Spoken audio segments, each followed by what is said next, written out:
Ma'lumki, Gold Jinoyat kodeksining 277-moddasi, ya'ni bezorilik ishi bo'yicha Gold yana 4 yilga qamaldimi? Goldning advokati bu haqda ochiq bayonot berdi.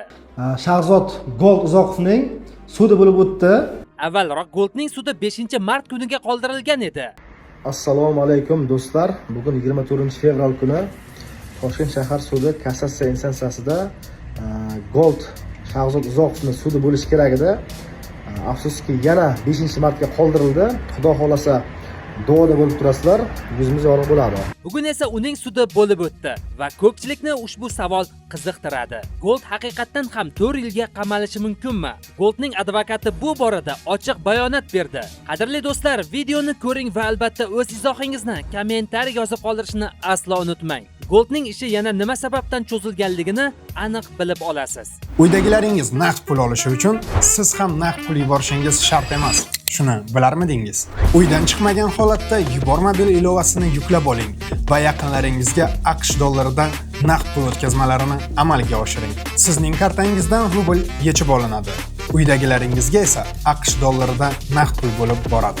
Hoziroq yuborma bil ilovasini yuklab oling va qulayliklaridan bahramand bo'ling.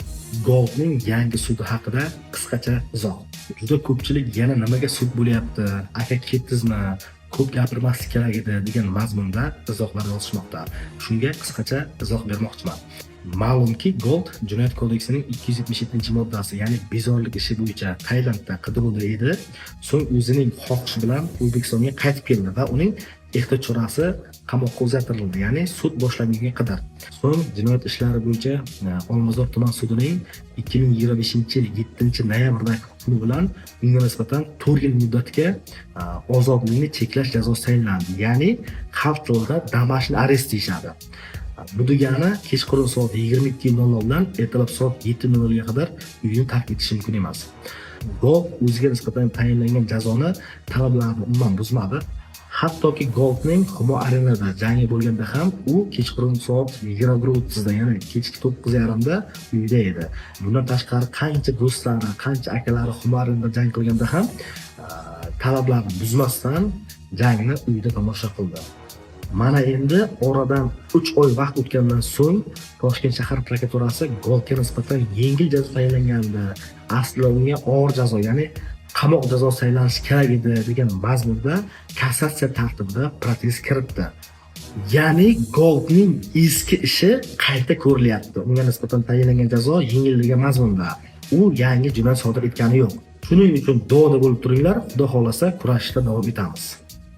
Assalomu alaykum hurmatli do'stlar. Bugun 5-mart kuni Jinoyat ishlari bo'yicha Toshkent shahar sudi kassatsiya instansiyasida Shahzod Gold Uzoqovning sudi bo'lib o'tdi. Biz ushbu sud majlisida Shahzod Uzoqovning qonuniy huquq-tartibotlarni himoya qilib ishtirok etdik va ushbu sudga o'zimizni keltirilgan protest bo'yicha vajlarimizni taqdim etdik.